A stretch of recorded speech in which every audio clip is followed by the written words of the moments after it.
Capítulo 5. A perspectiva sociológica, a sociedade no homem. Teoria do papel. No capítulo anterior, talvez tenhamos dado ao leitor, excelentes motivos para crer que a sociologia deva assumir o título de uma ciência sinistra, atribuída à economia. Depois de descrevermos a sociedade como uma prisão lúgubre, devemos agora mostrar ao leitor pelo menos alguns túneis pelos quais possa escapar desse sombrio determinismo. Antes disso, contudo, temos de acrescentar mais algum negrume a esse quadro. Até aqui, abordando a sociedade, sobretudo segundo o aspecto de seus sistemas de controle social. Temos encarado o indivíduo e a sociedade como duas entidades antagônicas entre si. Então, a sociedade foi vista como uma realidade externa que pressiona e coage o indivíduo. É a noção de fato social de Durkheim. Se essa imagem não for modificada, obteremos uma impressão muito errônea dessa relação, ou seja, uma impressão de massas humanas constantemente forçando seus grilhões, suas correntes, cedendo às autoridades coatoras de dentes rilhados, sendo levadas sempre à obediência pelo medo do que poderá ocorrer se agirem de outra forma. Tanto o conhecimento ordinário da sociedade, o senso comum, como a análise sociológica propriamente dita, nos mostram que não é exatamente esse o caso. Para a maioria de nós, o jugo da sociedade parece até suave. Por quê? Certamente não porque o poder da sociedade seja menor do que realmente indicamos no último capítulo. Nesse caso, então, por que esse poder não nos causa tanto sofrimento? Não nos causa? Já se fez referência à resposta sociológica à pergunta. Porque quase sempre desejamos exatamente aquilo que a sociedade espera de nós. Ou seja, queremos obedecer às regras, queremos os papéis que a sociedade nos atribuiu. E isso, por sua vez, é possível, não porque o poder da sociedade seja menor, e sim porque é muito maior do que até agora afirmamos. A sociedade determina não só o que fazemos, mas também o que somos. Em outras palavras, a localização social não afeta apenas o nosso comportamento, ela afeta também o nosso ser. Para esclarecer esse elemento essencial da perspectiva sociológica, examinaremos mais 3 áreas de investigação e interpretação. A área da teoria do papel, 1.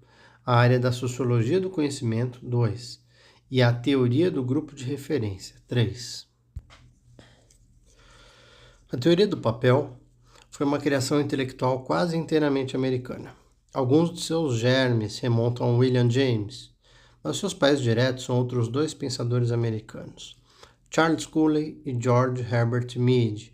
Não podemos pretender fazer aqui uma introdução histórica a esse fascinante setor da história intelectual. Ao invés de tentar sequer esboçar essa história, procederemos mais sistematicamente, começando a examinar a teoria do papel com outra olhada ao conceito de Thomas, a definição da situação. O leitor se recordará que Thomas via a situação social como uma realidade estabelecida por acordo ad hoc entre aqueles que dela participam, ou mais exatamente entre aqueles que a definem. Do ponto de vista do participante individual, isso significa que cada situação lhe apresenta expectativas específicas e exige dele respostas específicas a essas expectativas. Como já vimos, em quase todas as situações sociais existem pressões poderosas para garantir que as respostas sejam as adequadas. A sociedade existe porque as definições da maioria das pessoas para as situações mais importantes são mais ou menos as mesmas. Os motivos do editor e do autor dessas linhas podem ser um tanto diferentes, mas as maneiras como ambos definem a situação em que esse livro está sendo produzido são suficientemente similares para que a produção seja possível. Da mesma forma, numa sala de aula podem estar presentes interesses os mais díspares, diferentes, alguns dos quais terão pouca relação com a atividade educacional que supostamente ali se desenrola. Entretanto, na maioria dos casos, esses interesses, digamos que o estudante deseja estudar a matéria lecionada. ao passo que outros simplesmente se matriculam em todos os cursos frequentados por uma certa loira. Podem coexistir numa situação, sem a destruir. Se, em outras palavras, há uma certa margem no grau em que a resposta tende a satisfazer a expectativa para que uma situação permaneça sociologicamente viável. É claro que será inevitável alguma forma de conflito ou desorganização social se as definições das situações forem excessivamente discrepantes entre si. Digamos, se alguns estudantes interpretarem o encontro na sala de aula como uma festa, ou se um autor não tiver a intenção de produzir um livro apenas utilizando seu contrato com o editor para pressionar outro editor. Embora o indivíduo médio encontre expectativas muito diferentes em diversas áreas de sua vida, as situações que produzem essas expectativas enquadram-se em certos grupos. Um estudante, então, pode fazer 2 cursos diferentes, com 2 professores, em 2 departamentos universitários, com consideráveis variações nas expectativas encontradas nas 2 situações. Não obstante, as situações serão suficientemente semelhantes entre si e a outras situações escolares anteriores para possibilitar ao estudante dar em ambas as situações essencialmente a mesma resposta geral. Para usarmos outras palavras, em ambos os casos, com apenas algumas modificações, ele será capaz de desempenhar o papel de estudante. Um papel, portanto, pode ser definido como uma resposta tipificada, padronizada, a uma expectativa tipificada. A sociedade pré-definiu a tipologia fundamental, usando a linguagem do teatro, do qual se derivou o conceito de papel. Podemos dizer que a sociedade proporciona o script, o roteiro, para todos os personagens. Por conseguinte, tudo quanto os atores têm a fazer é assumir os papéis que lhes foram atribuídos antes de levantar o pano. Desde que desempenhem seus papéis como estabelecido no script, o drama social pode ir adiante como planejado. O papel oferece o padrão segundo o qual o indivíduo deve agir na situação.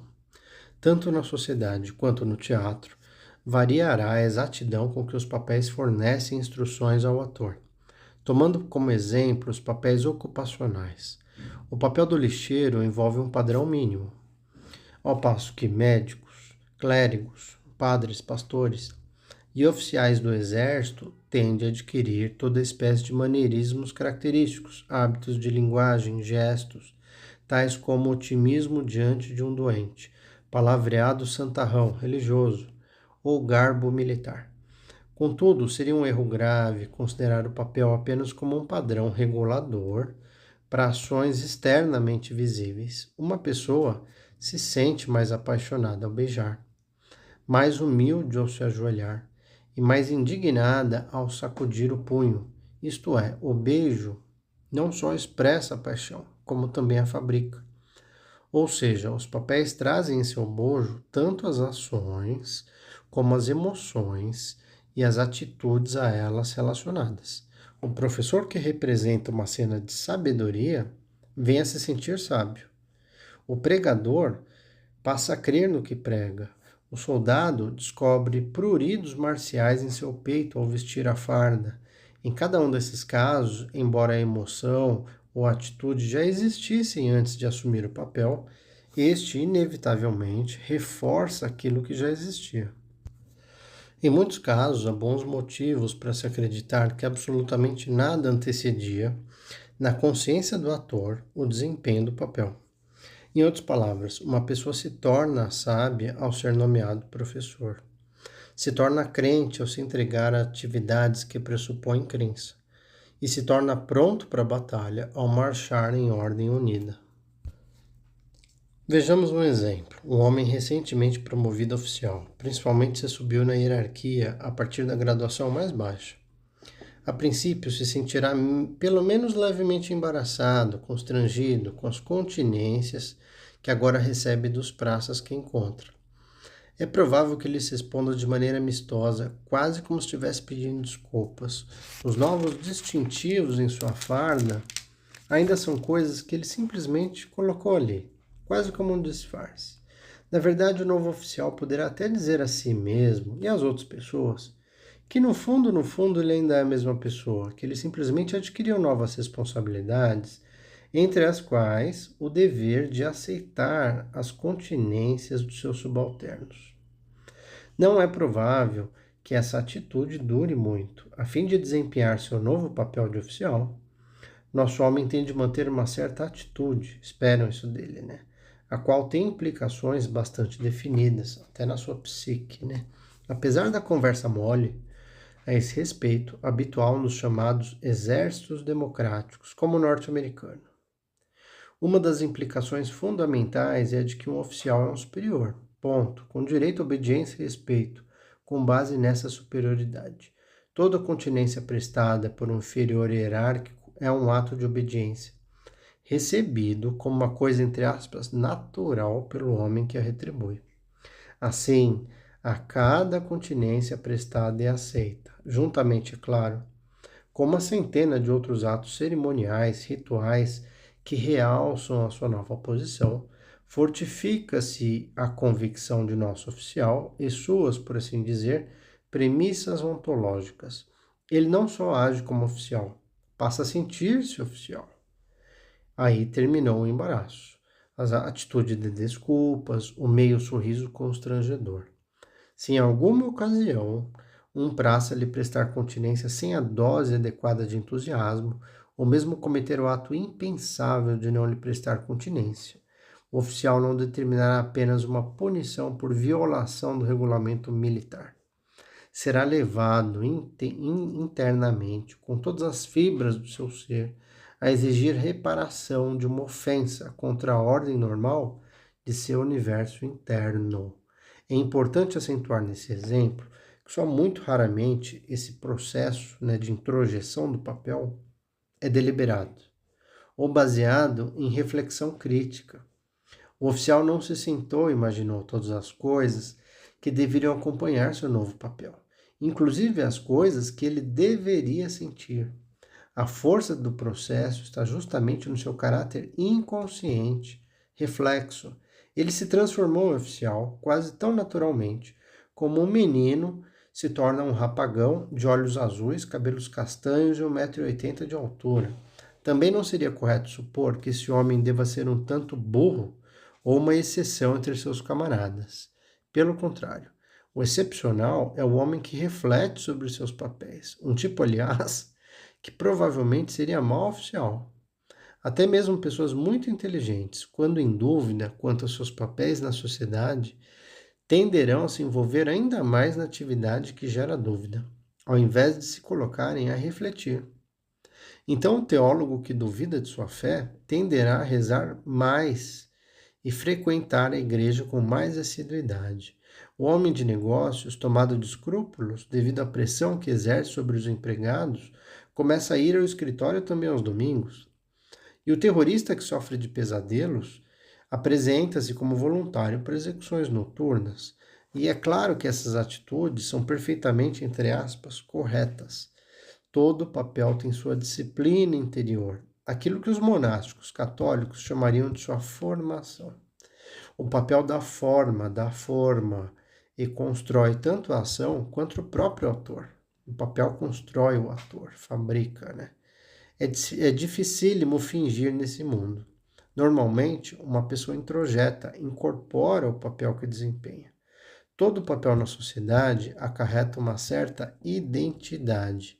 Como vimos, algumas dessas identidades são triviais e transitórias, como em algumas ocupações que exigem pouca modificação no ser de seus praticantes.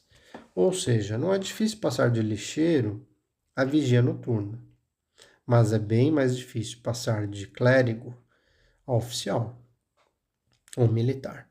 É muitíssimo difícil passar de negro para branco. E é quase impossível passar de homem para mulher. Essas diferenças na facilidade ou dificuldade com que se muda de papel não deve obscurecer o fato de que até mesmo as identidades que julgamos constituir a essência de nossas personalidades foram atribuídas socialmente.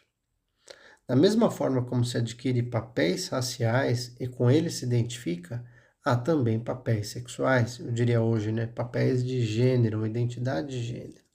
Dizer sou homem constitui uma proclamação de papel, tanto quanto dizer sou coronel do Exército dos Estados Unidos. Estamos bem cientes do fato de que uma pessoa nasce com o sexo masculino, ao passo que nem mesmo o militar mais rigoroso é desprovido de humor e imagina que haja nascido com uma águia dourada pousada em seu umbigo. Entretanto, o fato de se nascer, entre aspas, macho do ponto de vista biológico, tem muito pouco que ver com o papel específico definido socialmente e naturalmente, socialmente relativo, que motiva a declaração sou homem, é a masculinidade, né? Uma criança do sexo masculino não tende a aprender a experimentar uma ereção, mas uma criança do sexo masculino tende a aprender a ser agressivo, tende a aprender a ter ambições, tende a aprender a competir com outras pessoas, a desconfiar de uma atitude demasiado gentil de sua parte. Ou seja, o papel masculino em nossa sociedade exige todas essas coisas que se tende a aprender, como exige também uma identidade masculina. Ser capaz de ereção não basta. Se bastasse, regimentos inteiros de psicoterapeutas estariam desempregados. O significado da teoria do papel poderia ser sintetizado dizendo-se que, numa perspectiva sociológica, a identidade é atribuída socialmente. Ela é sustentada socialmente e ela é transformada socialmente. A identidade. O exemplo do homem em processo de se tornar um oficial militar talvez baste para ilustrar a maneira como as identidades são atribuídas na vida adulta. Contudo, mesmo papéis que são muito mais fundamentais para aquilo que os psicólogos chamariam de personalidade do que aqueles ligados a uma determinada atividade adulta, também são atribuídos de maneira muito semelhante por um processo social. Isso já foi demonstrado abundantemente em estudos de socialização. Socialização é o processo pelo qual uma criança aprende a ser um membro participante de sua sociedade. É provável que o trabalho teórico mais penetrante sobre esse processo social seja o de George Mead, no qual a gênese, a origem do eu, é identificada com a descoberta da sociedade. Ou seja, a criança descobre quem ela é ao aprender o que é a sociedade. Aprende a desempenhar os papéis que lhe são adequados, ao aprender, como diz Mead, a assumir o papel do outro, o que, aliás, é a função sociopsicológica crucial da brincadeira, na qual as crianças representam vários papéis sociais e, ao assim fazer, vão descobrindo o significado dos papéis que lhes são socialmente atribuídos.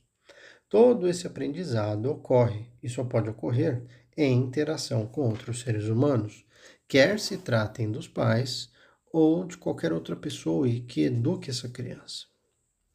A criança primeiro assume papéis ligados àquelas pessoas que Mead chama de seus outros significativos, ou seja, aquelas que lidam com ela mais de perto e cujas atitudes são decisivas para a concepção que a criança faz de si mesma. Mais tarde, a criança aprende que os papéis que representa são relevantes, não só para o seu círculo íntimo, como também se relacionam com as expectativas da sociedade em geral. Esse nível mais alto de abstração na resposta social é denominado por Mead de descoberta do outro generalizado.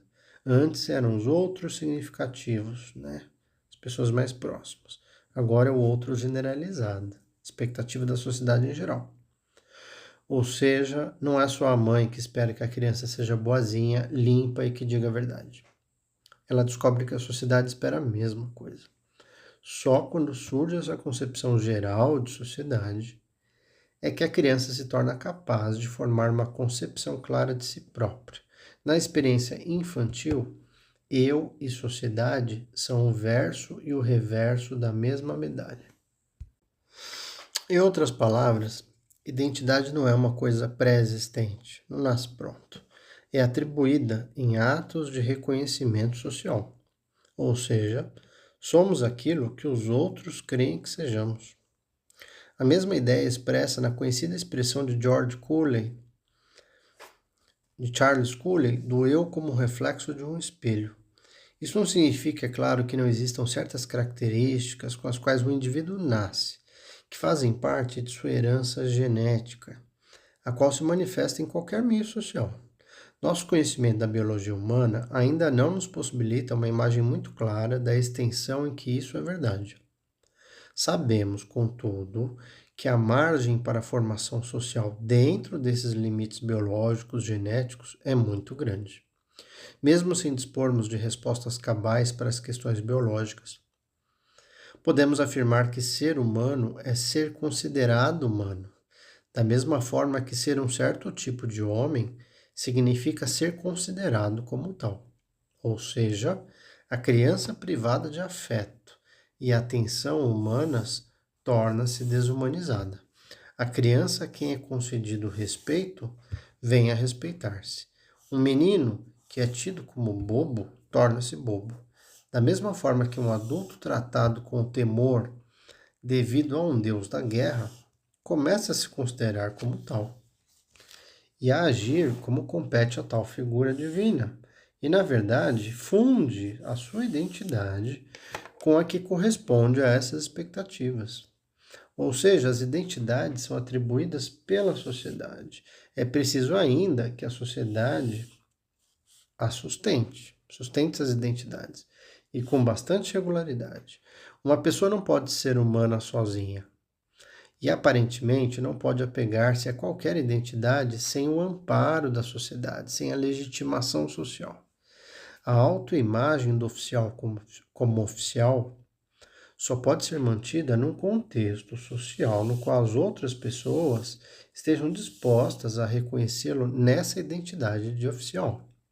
Se esse reconhecimento for subitamente retirado, geralmente não tardará muito para que a autoimagem seja abalada. Os casos de retirada radical de reconhecimento por parte da sociedade nos ensinam muita coisa a respeito do caráter social da identidade. Por exemplo, um homem que da noite para o dia passa de cidadão livre a condenado, vê-se submetido imediatamente a um ataque maciço contra a concepção que fazia de si mesmo até então. Pode tentar desesperadamente apegar-se a essa concepção. Mas na falta de outras pessoas que confirmem sua velha identidade, ser-lhe-á quase impossível mantê-la. Com assustadora rapidez, ele descobrirá que está agindo como se espera que um condenado haja e sentindo todas as coisas que se espera que um condenado sinta. Seria errôneo encarar o processo como uma simples desintegração de personalidade. Mais correto seria considerar o fenômeno como uma reintegração de personalidade em nada diferente em sua dinâmica sociopsicológica do processo pelo qual a antiga identidade foi integrada. O fato é que o nosso homem era tratado por pessoas importantes que o rodeavam como um homem responsável, digno, obsequioso e de gosto apurado. Consequentemente, ele podia ser tudo isso. Agora as paredes da prisão o separam das pessoas cujo reconhecimento possibilitava a demonstração de suas qualidades. Cercam-no agora pessoas que o tratam como um irresponsável, como um bandido, um vigarista, um egocêntrico, um desleixado, que exige supervisão constante.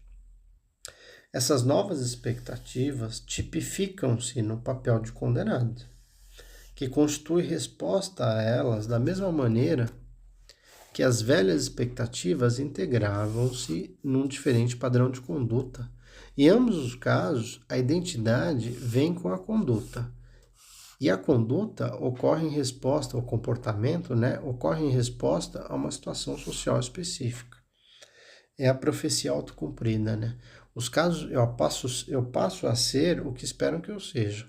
Os casos extremos em que o indivíduo é despojado de maneira radical de sua antiga identidade simplesmente ilustram com mais vigor processos que ocorrem no dia a dia. Nossas vidas se desenrolam dentro de uma complexa trama de reconhecimentos e não reconhecimentos. Trabalhamos melhor quando somos estimulados por nossos chefes. É difícil não sermos desajeitados numa situação, numa reunião, onde sabemos que as pessoas nos consideram ineptos.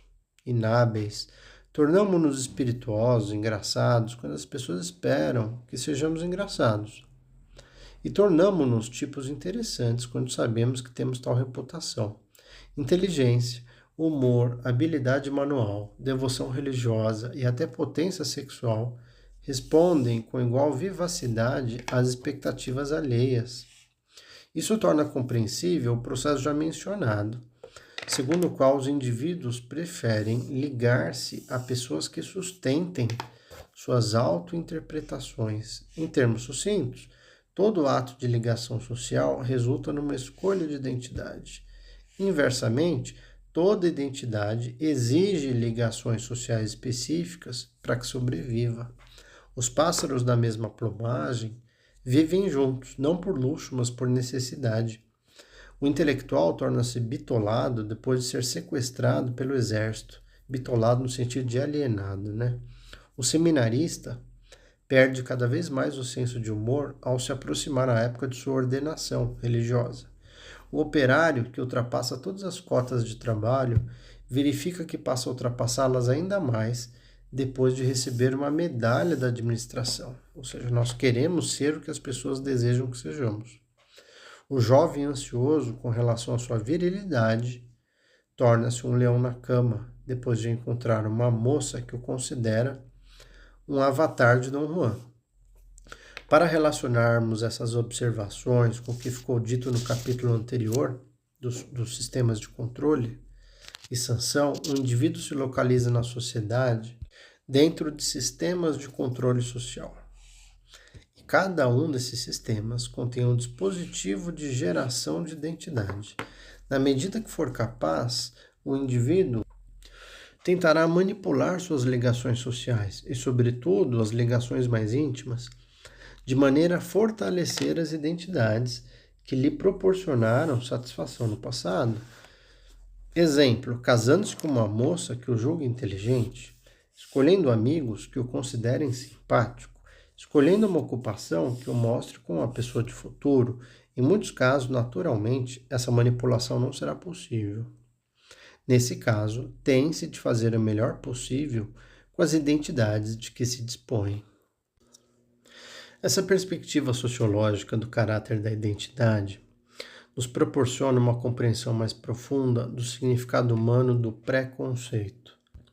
Surge então uma percepção deprimente.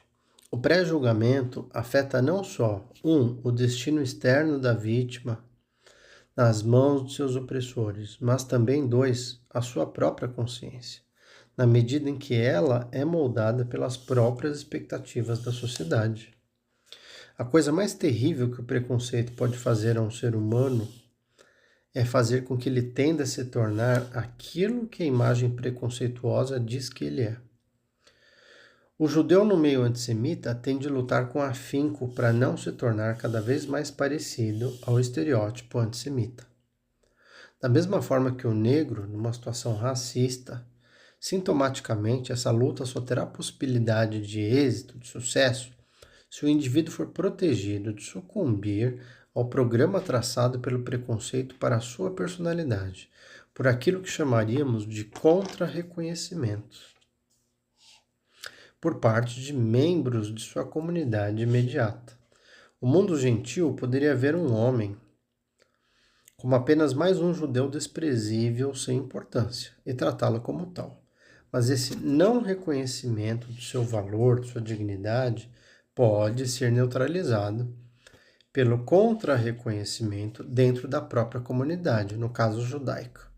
Em vista da dinâmica sociopsicológica desse mortífero jogo de reconhecimentos e não reconhecimentos, não surpreende que o problema da identidade judaica só tenha surgido entre os modernos judeus ocidentais depois que a assimilação na sociedade judaica começou a debilitar o poder da própria comunidade judaica para atribuir identidades alternativas a seus membros, em oposição às identidades a eles atribuídas pelo antissemitismo.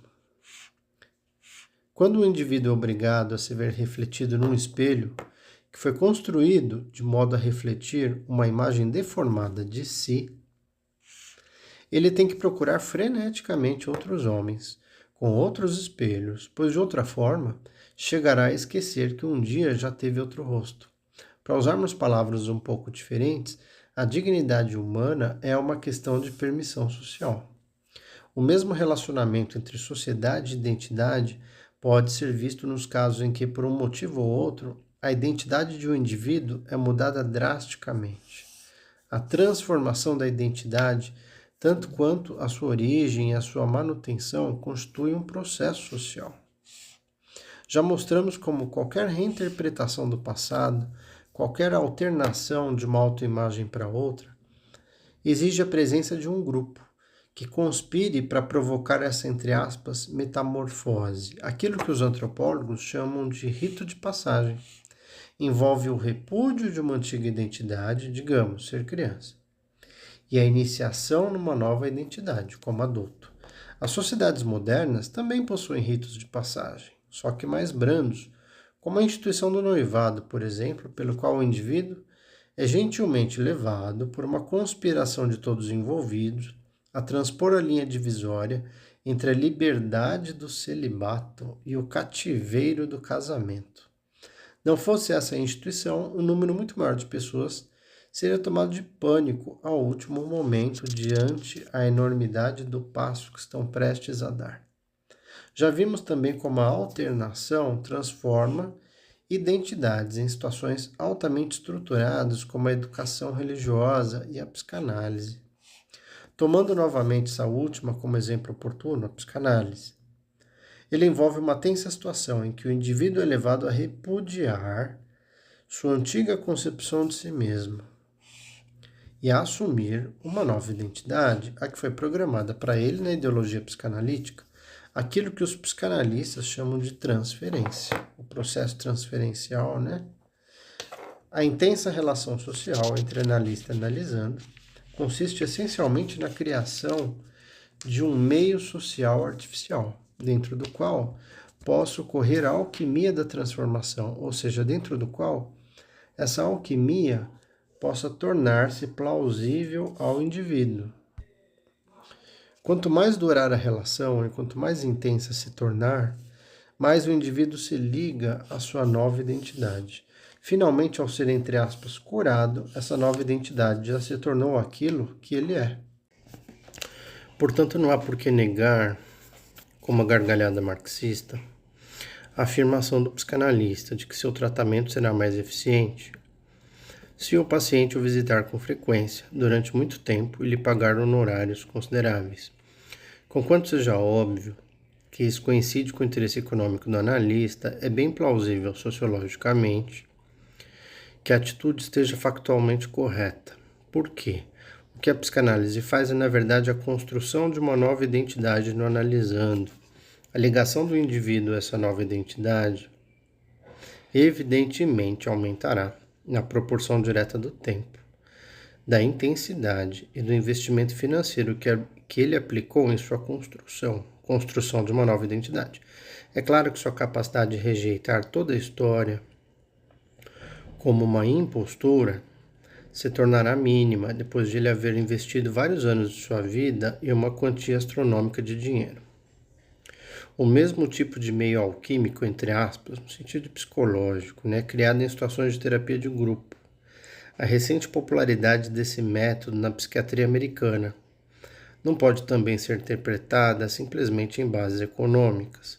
Ela tem sua base sociológica no princípio perfeitamente correto de que as pressões de grupo atuam efetivamente para fazer o indivíduo aceitar a nova imagem que lhe é proporcionada.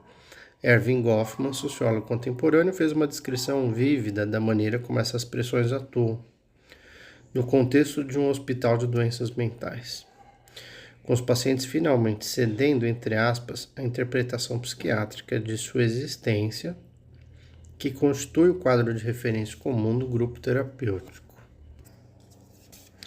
O mesmo processo tem lugar sempre que todo um grupo de indivíduos tem de ser quebrado, entre aspas, e levado a aceitar uma nova definição de si mesmos, uma espécie de engenharia social.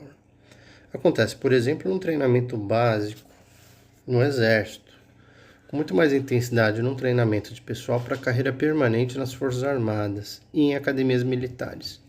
acontece nos programas de doutrinação e formação de funcionários para organizações totalitárias, como aconteceu nas SS nazistas ou na elite do Partido Comunista. Recentemente adquiriu prisão científica, o que foi chamado de técnicas de lavagem cerebral, empregadas em prisioneiros de polícias secretas totalitárias. A violência desses métodos em relação às iniciações mais rotineiras das sociedades democráticas deve ser explicada sociologicamente, em termos do grau radical de transformação de identidade que é procurada, e da necessidade funcional, nesses casos, de que a aquisição da nova identidade esteja à prova de novas alternações. Alternações é o que ele usou para chamar o que a psicanálise chama de transferência. Quando levada às suas conclusões lógicas, a teoria do papel faz muito mais que simplesmente nos proporcionar uma taquigrafia conveniente para a descrição de várias atividades sociais. Ela nos oferece uma antropologia sociológica, eu diria que uma sociologia psicológica, isto é, uma visão do homem baseada em sua existência em sociedade. Essa visão nos mostra que qualquer homem representa papéis dramáticos, no sentido de teatro, no grande drama da sociedade como teatro. E que, falando sociologicamente, ele é as máscaras que tem de usar para representar. Ou seja, não haveria nada além das máscaras sociais que a gente acaba construindo em vida. Não haveria uma essência. Além disso, a pessoa aparece agora no contexto teatral, dramático, fiel à sua etimologia. Persona. Persona do grego significa máscara. O termo técnico com que se designa as máscaras dos atores no teatro clássico. A pessoa é percebida como um repertório de papéis sociais, cada um dos quais adequadamente equipado com uma determinada identidade. O âmbito da pessoa individual pode ser medido, então, pelo número de papéis que é capaz de desempenhar em vida. A biografia de uma pessoa se nos afigura agora, então, como uma sequência ininterrupta de desempenhos num palco da vida, para diferentes plateias, às vezes exigindo mudanças totais de roupagens, mas sempre exigindo que o ator seja o personagem. Tal visão sociológica desafia muito mais radicalmente que a maioria das teorias da psicologia, a maneira como habitualmente nos enxergamos, desafia radicalmente um dos mais caros pressupostos acerca do eu, entre aspas, haveria um eu para além das máscaras, sua continuidade. Visto sociologicamente, esse eu deixa de ser uma entidade objetiva, sólida, que se transfere de uma situação para outra. Será um processo criado e recriado, o eu como um processo, continuamente em cada situação social de que uma pessoa participa, mantido coeso pelo tênue fio da memória, o quanto ele consegue lembrar do que ele viveu. Em nossa análise da reinterpretação do passado, vimos quão tênue é esse fio, quão frágil é esse fio da memória. Tampouco é possível, dentro dessa estrutura interpretativa, buscar no inconsciente, dialoga com a psicanálise, o conteúdo real da personalidade, se é que existe um conteúdo real. Tanto que ele pôs entre aspas, uma vez como já vimos, o presuntivo ego inconsciente está tão sujeito à produção social quanto o chamado ego consciente. Bom, ele está remetendo diretamente à psicanálise freudiana. Em outras palavras, o homem não é também um ser social. É social em todos os aspectos de seu ser, aberto à investigação empírica. Portanto, ainda falando sociologicamente, se alguém perguntar de quem é realmente o indivíduo, nesse caleidoscópio de papéis e identidades, só se pode responder através da enumeração das situações em que ele é uma coisa e das situações em que é outra. Ora, é claro que tais transformações não podem ocorrer ad infinitum, e que algumas transformações são mais fáceis que outras. O indivíduo se habitua a tal ponto com certas identidades que, mesmo quando a sua situação social muda, Ele encontra dificuldade para acompanhar as novas expectativas de seus novos papéis. Isso é demonstrado com toda clareza pelas dificuldades enfrentadas por indivíduos saudáveis e ativos, quando, por exemplo, são obrigados a se aposentar.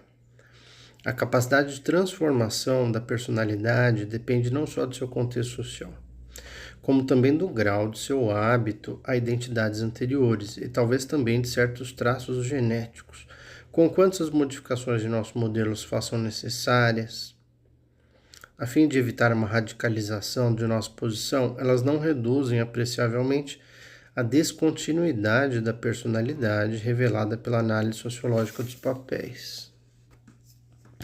Se esse modelo antropológico, não muito edificante, lembra outro, seria o empregado na psicologia do budismo primitivo indiano, na qual a personalidade é comparada a uma longa fileira de velas, cada uma das quais acende o pavio da seguinte e extingue a si mesma. Os psicólogos budistas antigos usavam essa imagem para desacreditar a ideia hindu da transmigração da alma, pretendendo dizer que não existe nenhuma entidade que passe de uma vela para outra, ou seja, não existe um eu objetivo, ou não existe uma alma. Entretanto, a mesma imagem se ajusta muito bem ao nosso modelo antropológico ocidental atual. Tudo isso poderia deixar a impressão de que, na verdade, não existe uma diferença essencial entre a pessoa comum e aquelas acometidas, por exemplo, por distúrbios que a psiquiatria chama de personalidade múltipla, psicose, sei lá. Desde que se acentuasse o adjetivo essencial. Talvez o sociólogo concordasse com isso. A diferença prática, contudo, é que para as pessoas ditas normais, isto é, aquelas assim consideradas pela sociedade, há fortes pressões, coloquei aqui, pressão social, fato social, no sentido de mostrarem uma certa coerência nos vários papéis que desempenham e nas identidades que os acompanham. O que não aconteceria numa pessoa com distúrbios de personalidade, por exemplo. Tais pressões são externas e internas. Externamente, os outros atores com quem se praticam esses, entre aspas, jogos sociais, e de cujo reconhecimento dependem os papéis da própria pessoa, e exigem que esta apresente ao mundo uma imagem razoavelmente coerente. Um certo grau de discrepância de papéis pode até ser permitido, mas se certos limites de tolerância, uma janela de tolerância, não for ultrapassado, a sociedade retirará seu reconhecimento ao indivíduo em questão, definindo-o como uma aberração moral psicológica. Assim, a sociedade permite que o indivíduo seja um déspota no escritório e um servo submisso no seu lar, mas não lhe permitirá personificar um oficial de polícia e usar as roupas designadas para o sexo oposto. A fim de permanecer dentro dos limites fixados para suas pantomimas, o indivíduo talvez tenha de recorrer a manobras complicadas para garantir essa segregação de papéis. Ixi, o que mais tem, né? O papel imperial no escritório será ameaçado pelo aparecimento da esposa numa reunião da diretoria, no exemplo que ele deu. Muito machista, por sinal. Ou o papel de uma pessoa num círculo onde é tida como exímia narradora é ameaçado pela intrusão de um membro de outro círculo, onde o exímio narrador é tipificado como um sujeito que nunca abre a boca sem meter os pés pelas mãos. Essa segregação de papéis torna-se cada vez mais possível em nossa sociedade urbana contemporânea. Com sua anonimidade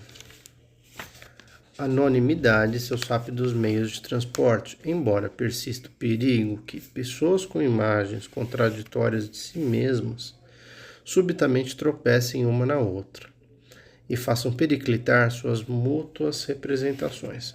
Esposa e secretária poderiam encontrar-se para tomar um café e, em sua conversa, pulverizar a imagem do imperador no escritório e do servo no lar.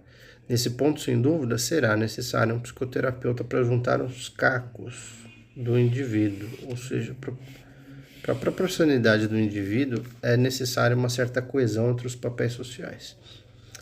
Há também pressões internas no sentido de uma coerência, talvez baseadas em profundíssimas necessidades psíquicas do indivíduo, de se enxergar como uma totalidade, que é muito falso, né?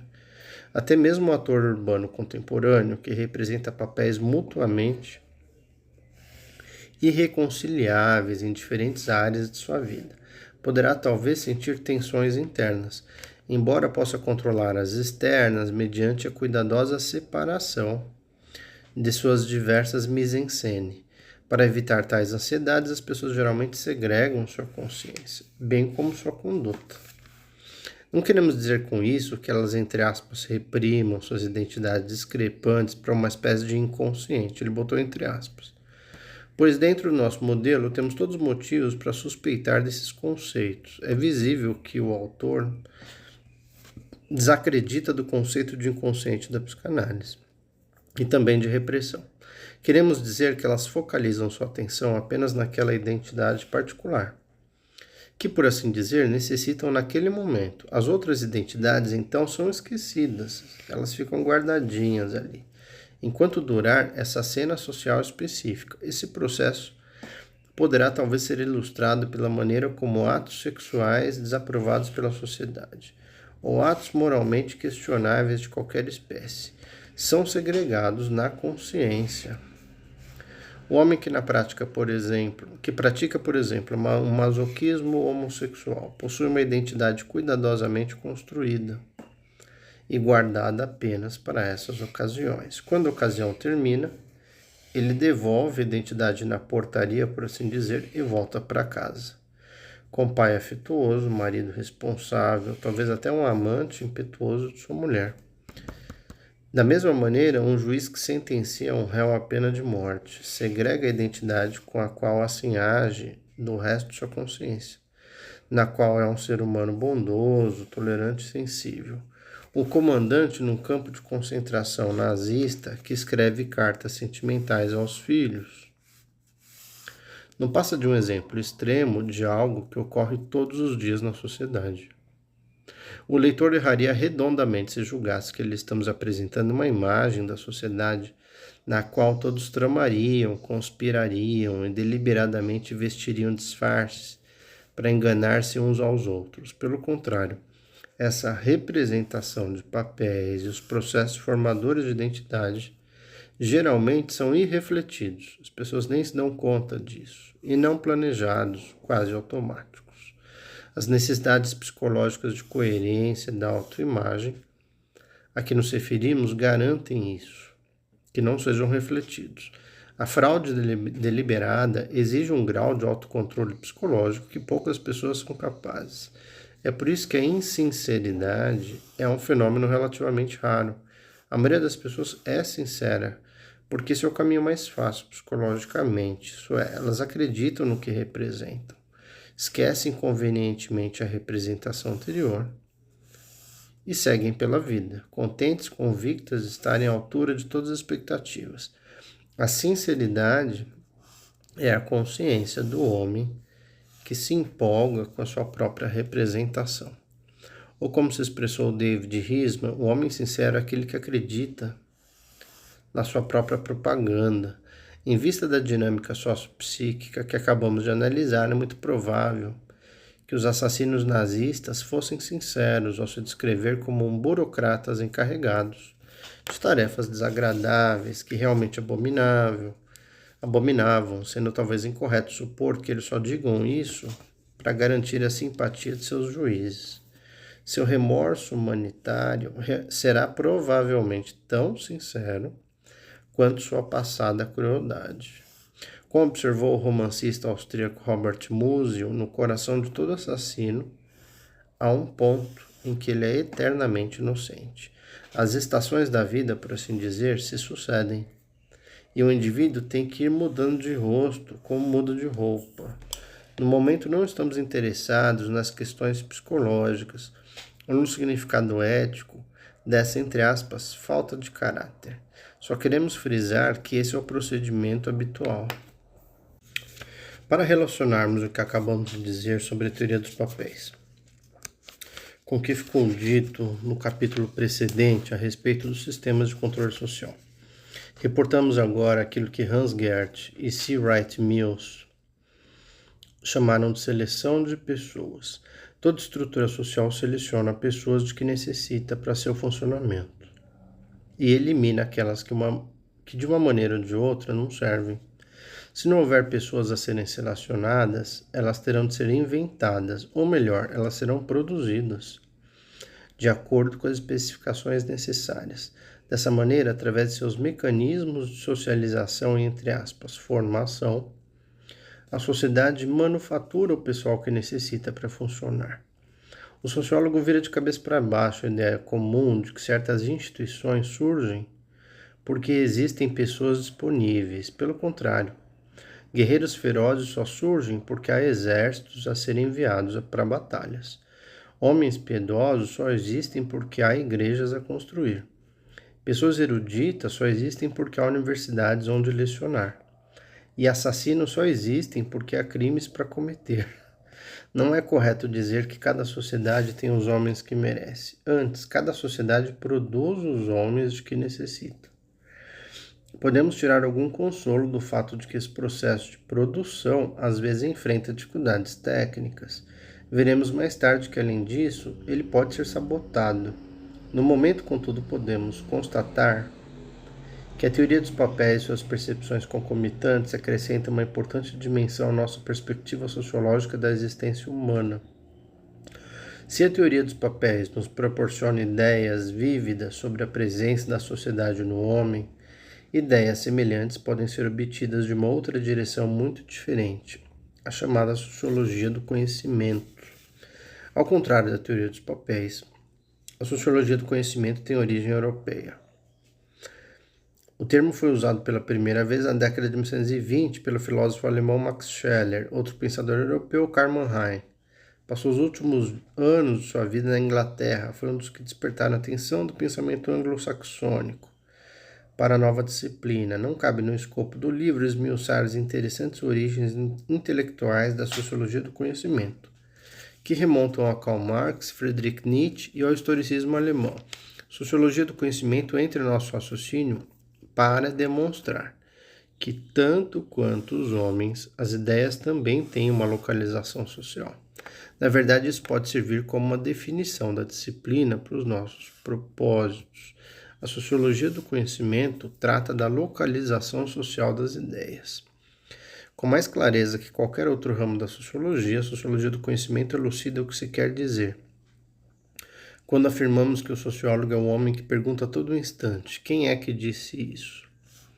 Ela rejeita a ideia de que o pensamento ocorra isolado de um contexto social, dentro do qual determinados homens pensam sobre determinadas coisas. Mesmo no caso de ideias muito abstratas, que aparentemente têm pouquíssima conexão social, a sociologia do conhecimento tenta traçar a linha que une o pensamento, seu autor, e o mundo social dele. Isso pode ser visto com toda facilidade nos casos em que o pensamento serve para legitimizar uma determinada situação social. Ou seja, quando ele a explica, justifica e santifica. Daremos um exemplo simples. Digamos que numa sociedade primitiva, algum alimento necessário só possa ser obtido viajando-se por mares traiçoeiros, infestados de tubarões. 2 vezes por ano, os homens da tribo partem para buscá-lo em precárias canoas. Suponhamos que as convicções religiosas dessa sociedade incluam um artigo de fé segundo o qual todo homem que deixar de participar dessa expedição perderá sua virilidade, exceto os sacerdotes, cuja virilidade é mantida por seus sacrifícios diários aos deuses. Muito conveniente, né? Essa convicção cria uma espécie de motivação para aqueles que se arriscam na viagem perigosa e proporciona simultaneamente uma legitimação para os sacerdotes, que ficam sempre no bem bom. É desnecessário acrescentar que é bem provável que foram os sacerdotes que inventaram essa teoria. Em outras palavras, suspeitaremos que estamos diante de uma ideologia sacerdotal. Entretanto, isso não significa que ela não seja funcional para a sociedade como um todo. Afinal de contas, alguém tem que ir, pois de outra forma, sobreviverá para todos a fome. Falamos que existe então uma ideologia quando uma certa ideia atende a um interesse da sociedade. Com muita frequência, embora nem sempre, as ideologias distorcem sistematicamente a realidade social, com o objetivo de sobressair onde lhes interessa. Ao examinar os sistemas de controle estabelecidos por grupos ocupacionais, já vimos a maneira como tais ideologias podem legitimar atividades de grupos. O pensamento ideológico, todavia, é capaz de abranger coletividades humanas muito maiores. Por exemplo, a mitologia racial do sul dos Estados Unidos serve para legitimar um sistema social praticado por milhões de seres humanos. A ideologia da livre empresa serve para camuflar as atividades monopolísticas de grandes companhias, cuja única característica que tem em comum com o capitalista ao velho estilo é a disposição constante de fraudar o público. A ideologia marxista, por sua vez, serve para legitimar uma tirania praticada pela máquina do Partido Comunista, cujos interesses, estão para o de Karl Marx, como o de Elmer Gentry, sei lá quem é esse cara, estavam para o de apóstolo Paulo. Em cada um desses casos, a ideologia tanto justifica o que é feito por um determinado grupo, cujo interesse é atendido, como interpreta a realidade social de maneira a tornar a justificação plausível. Essa interpretação muitas vezes parece extravagante a quem está de fora e não entende o problema, isto é, quem não tem interesses a defender. O racista americano é capaz de afirmar ao mesmo tempo que as mulheres brancas têm profunda repugnância ao mero pensamento de relações sexuais com o negro, e que a mais leve sociabilidade interracial levará diretamente a tais relações sexuais. E o gerente de uma indústria insistirá em que suas atividades tendentes a manipular preços são realizadas em defesa do, entre aspas, mercado livre.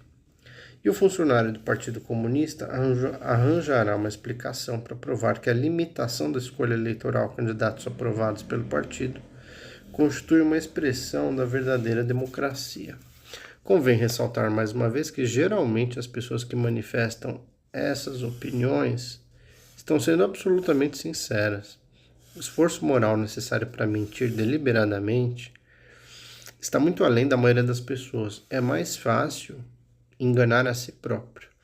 Por conseguinte, é importante distinguir o conceito de ideologia dos conceitos de mentira, fraude, propaganda ou prestidigitação. O mentiroso, por definição, sabe que está mentindo. O ideólogo não. Não nos interessa nesse ponto perguntar qual dos dois é superior eticamente. Desejamos apenas acentuar mais uma vez a maneira irrefletida e não planejada de como a sociedade normalmente funciona. A maioria das teorias da conspiração exageram grosseiramente a previdência intelectual dos conspiradores.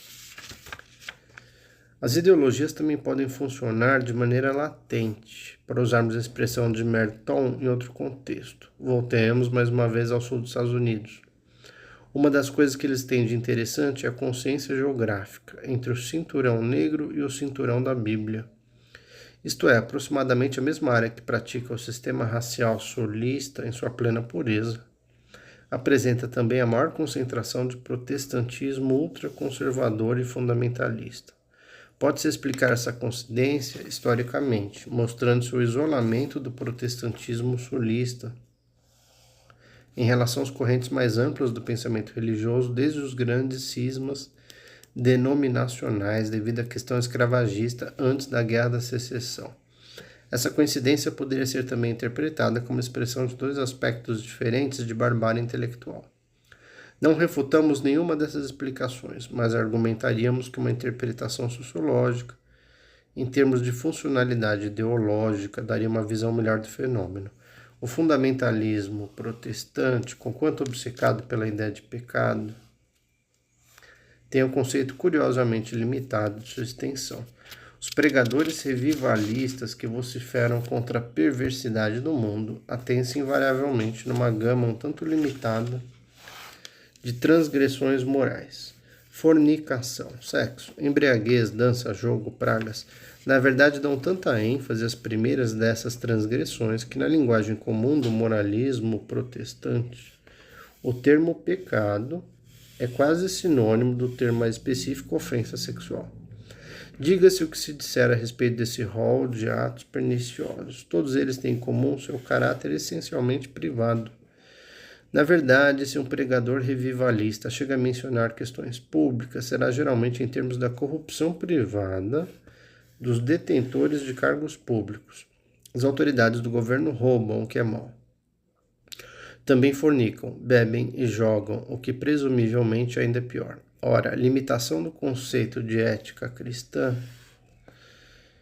a delitos pessoais tem funções óbvias numa sociedade cujas organizações sociais fundamentais são dúbias, para se dizer o mínimo, quando confrontados com certos princípios do Novo Testamento, com o credo igualitário da nação. Ele está falando dos Estados Unidos, que nele acredita ter suas raízes. O conceito privado de moralidade, do fundamentalismo protestante, concentra atenção nas áreas de conduta que são irrelevantes para a manutenção do sistema social, e desvia a atenção daquelas áreas onde uma inspeção ética criaria tensões para o perfeito funcionamento do sistema. Em outras palavras, o fundamentalismo protestante é ideologicamente funcional para a manutenção do sistema social do sul dos Estados Unidos. Não é necessário irmos até o ponto em que ele legitima diretamente o sistema, como nos casos em que a segregação racial é proclamada como uma espécie de ordem natural ditada por Deus. Embora a análise das ideologias ilustre claramente o que se entende por localização social das ideias, seu âmbito ainda é muito estreito para demonstrar o pleno significado da sociologia do conhecimento. Essa disciplina não trata exclusivamente das ideias que servem a determinados interesses ou que deturpam a realidade social. Ao invés disso, a sociologia do conhecimento reivindica a jurisdição sobre todo o reino do pensamento. Não, é claro, considerando-se como árbitro de validade, o que seria megalomaníaco, mas na medida em que qualquer pensamento está fundado na sociedade. Não queremos dizer com isso, como diria um intérprete marxista, que todo pensamento humano deva ser considerado como um reflexo direto de estruturas sociais, nem tampouco as ideias devam ser vistas como inteiramente impotentes para traçar o rumo dos acontecimentos. O que queremos dizer é que todas as ideias são examinadas cuidadosamente para se determinar sua localização na existência social das pessoas que as cogitaram. Nessa medida, pelo menos é correto afirmar que a sociologia do conhecimento seja de uma tendência anti-idealista. Toda a sociedade pode ser vista em termos de sua estrutura social e de seus mecanismos sociopsicológicos, e também em termos da cosmovisão que atua como um universo comum habitado por seus membros. As cosmovisões variam socialmente, de uma sociedade para outra, e dentro de diferentes setores da mesma sociedade. É nesse sentido que se diz que um chinês vive num mundo diferente do mundo de um ocidental. Para ficarmos como esse exemplo, por um instante, Marcel Granet, sinólogo francês fortemente influenciado pela sociologia durkheimiana, analisou o pensamento chinês exatamente sob essa perspectiva, de investigar, entre aspas, seu mundo diferente. A diferença naturalmente é patente em questões como filosofia política, religião ou ética. Entretanto, segundo Granet, diferenças fundamentais podiam também ser encontradas em categorias como tempo, espaço e número. Afirmativas muito semelhantes têm sido feitas em análise de outras espécies, como as que comparam os mundos do que foi a antiga Grécia e da antiga Israel, o mundo do hinduísmo tradicional com o do ocidente moderno. A sociologia da religião constitui uma das áreas mais fecundas para esse tipo de investigação. Em parte, talvez porque nela o paradoxo da localização social aparece de forma particularmente incisiva. Parece de todo impróprio que ideias concernentes aos deuses, aos cosmos e à eternidade estejam localizadas nos sistemas sociais dos homens, presos a todas as relatividades humanas, geografia e história. Isso tem constituído uma das pedras de tropeço emocionais da erudição bíblica, sobretudo quando esta tenta descobrir o que chama de sitz in leben, literalmente sítio na vida. Quase a mesma coisa que demos nome de localização social de fenômenos religiosos particulares. Uma coisa é discutir as afirmações eternas da fé cristã. Outra, muito diferente, é investigar como essas afirmações podem estar relacionadas às frustrações, ambições e ressentimentos muito temporais, ou seja, muito da terra, muito social, de determinadas camadas sociais nas cidades poliglotas do Império Romano, onde os primeiros missionários cristãos levaram sua mensagem. Mais que isso, porém, o próprio fenômeno da religião em si pode ser localizado socialmente, em termos de funções específicas, tais como a legitimação da autoridade política e o abrandamento da rebelião social, aquilo que Weber chamou de teodiceia do sofrimento, ou seja, a maneira como a religião empresta sentido ao sofrimento, de modo a convertê-lo de uma fonte de revolução a um veículo de redenção.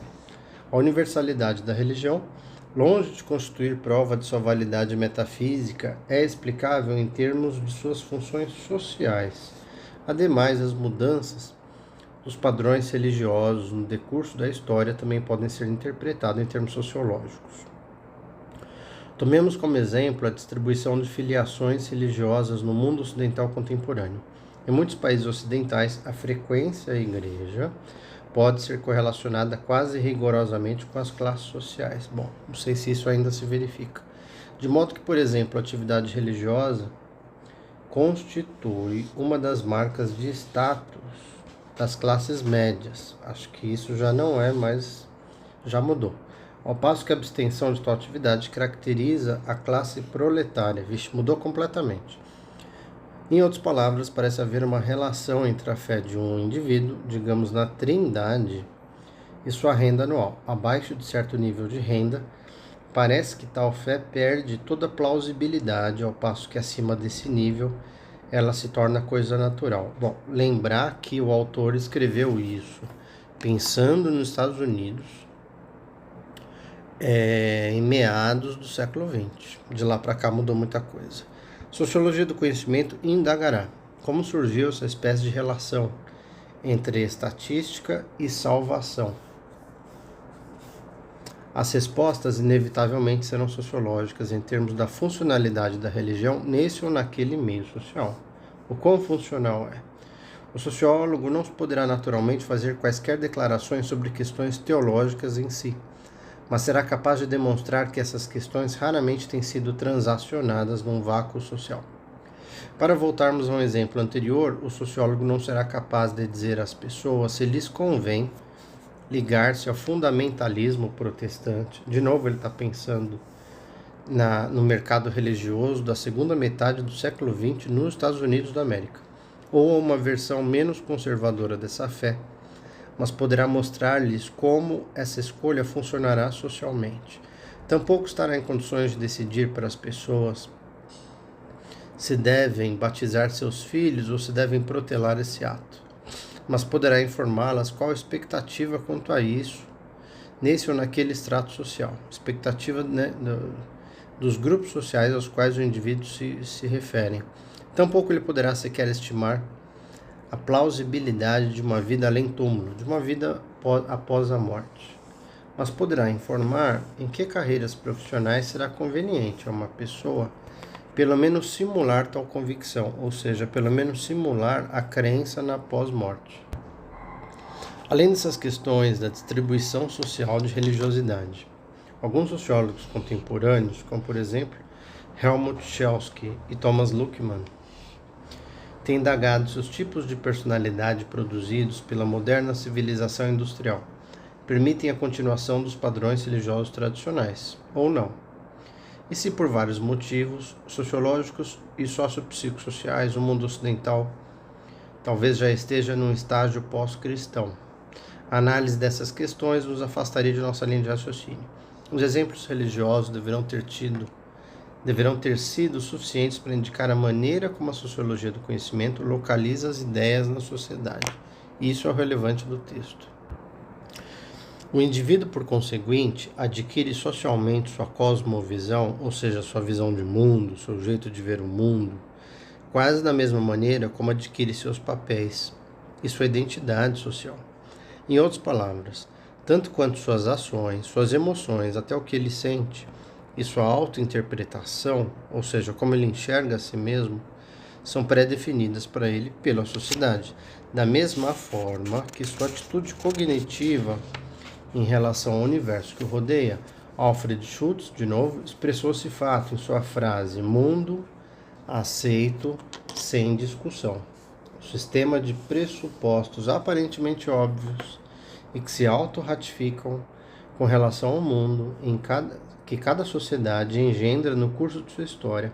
Essa cosmovisão, determinada socialmente, já está, pelo menos em parte, incorporada até na linguagem usada pela sociedade.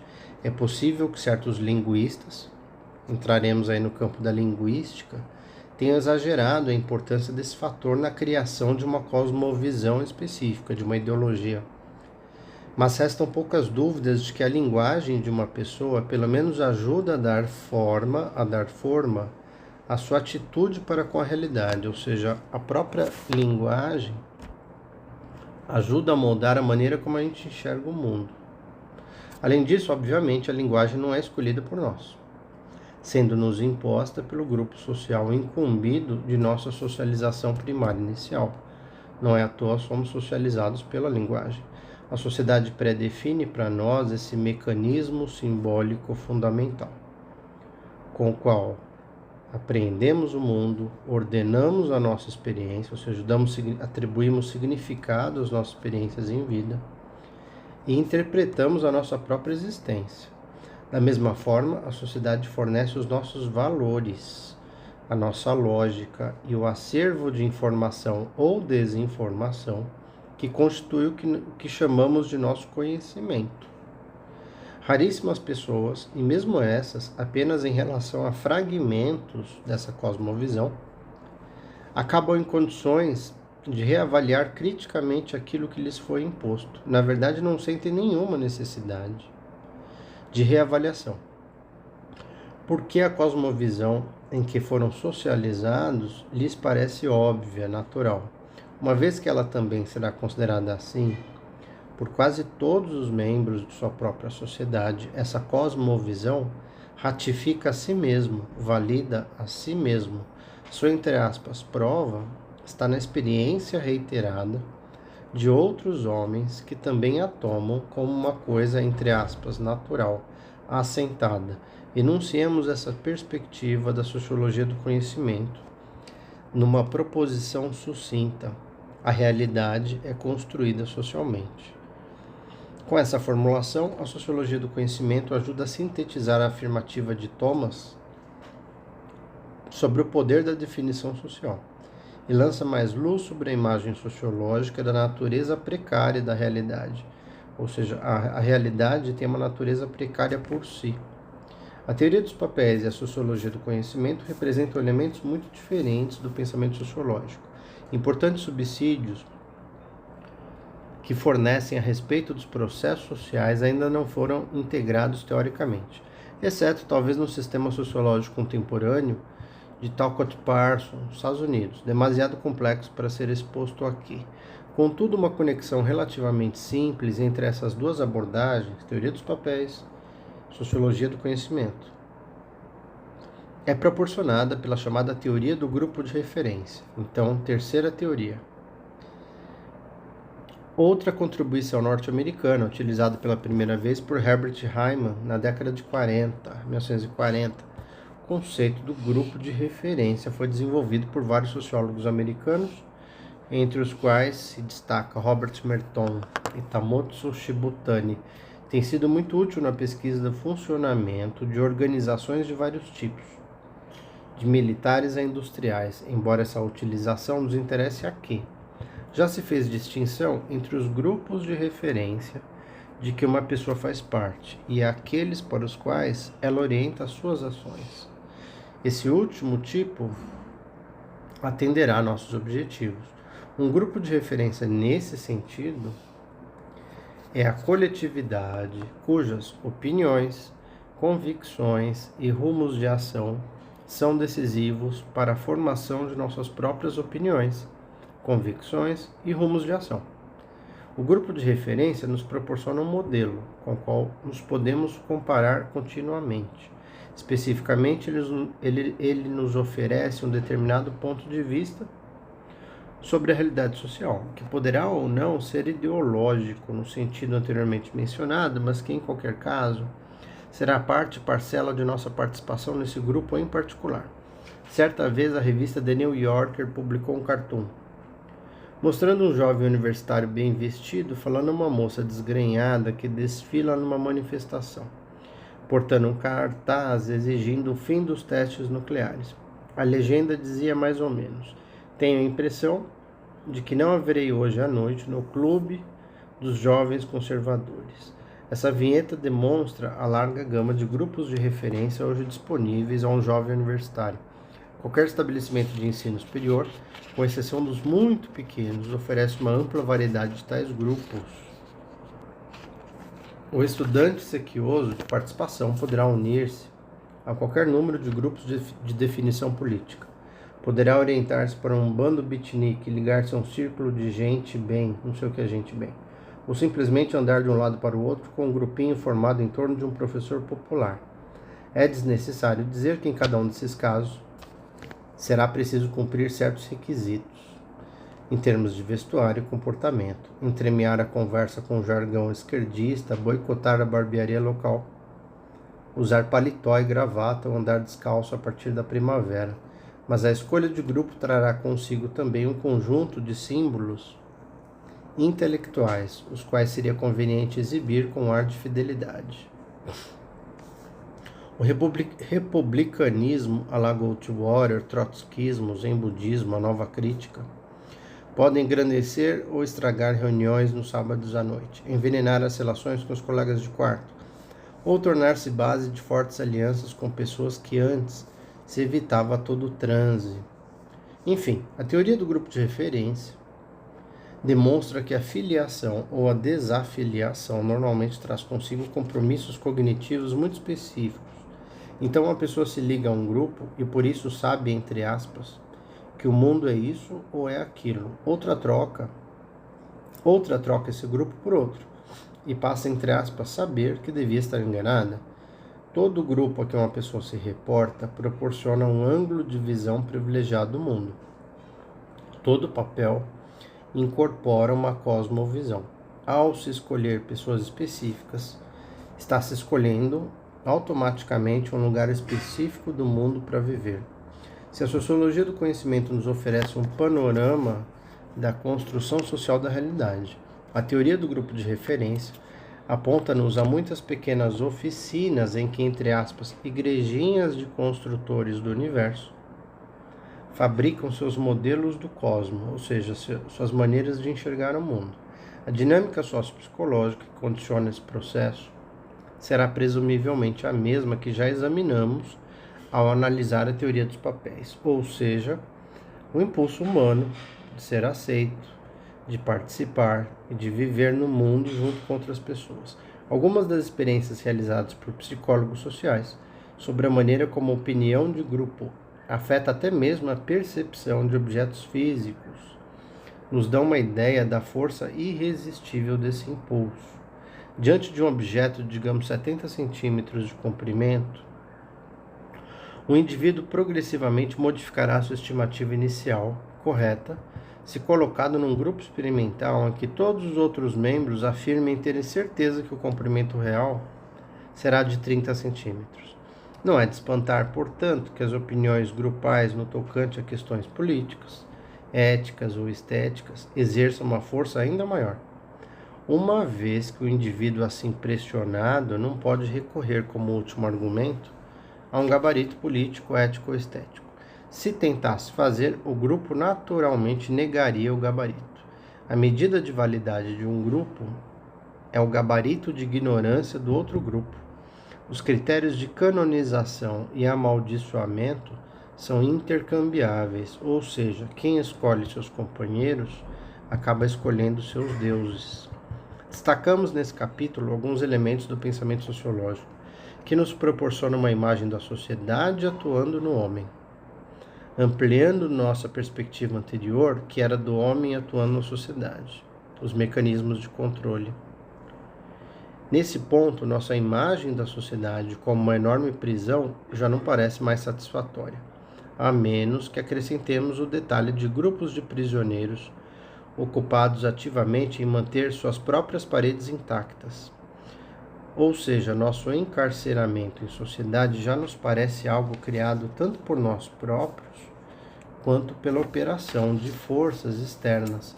Uma imagem mais adequada da realidade social, então, seria de um teatro de fantoches, com a cortina se levantando e revelando as marionetes saltando nas extremidades de seus fios invisíveis, representando animadamente seus pequenos papéis que lhe foram atribuídos na tragicomédia a ser encenada.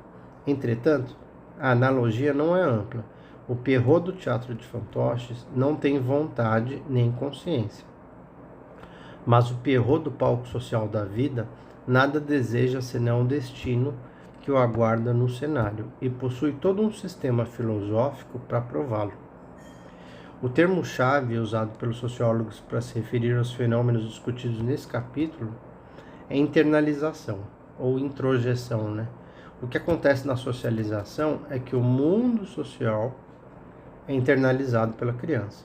O mesmo processo, embora talvez num grau mais fraco, ocorre a cada vez que o adulto é iniciado num novo contexto social ou num novo grupo social. A sociedade, então, não é apenas uma coisa que existe lá, no sentido durkheimiano do termo, mas também é uma coisa que existe aqui, internalizada, dentro, parte de nosso ser mais íntimo. A sociedade introjeta na gente. Apenas uma compreensão da internalização dá sentido ao fato incrível de que a maioria dos controles externos funcionem durante a maior parte do tempo para a maior parte das pessoas de uma sociedade. A sociedade não só controla os nossos movimentos, ela também dá forma à nossa própria identidade, ao nosso pensamento e até às nossas emoções. As estruturas da sociedade tornam-se as estruturas de nossa própria consciência. A sociedade não se detém na superfície da nossa pele. Ela nos penetra, tanto quanto nos envolve. Nossa servidão, então, para com a sociedade é estabelecida menos por uma conquista e mais por um conluio. Às vezes, realmente somos esmagados e subjugados. Com frequência muito maior, caímos na armadilha engendrada pela nossa própria natureza social, de querer ser aceito, pelos grupos. As paredes de nosso cárcere já existiam antes de entrarmos em cena, no palco da vida. Mas nós a reconstruímos eternamente. Nós ficamos reproduzindo as paredes desse mesmo cárcere. Somos aprisionados com nossa própria cooperação.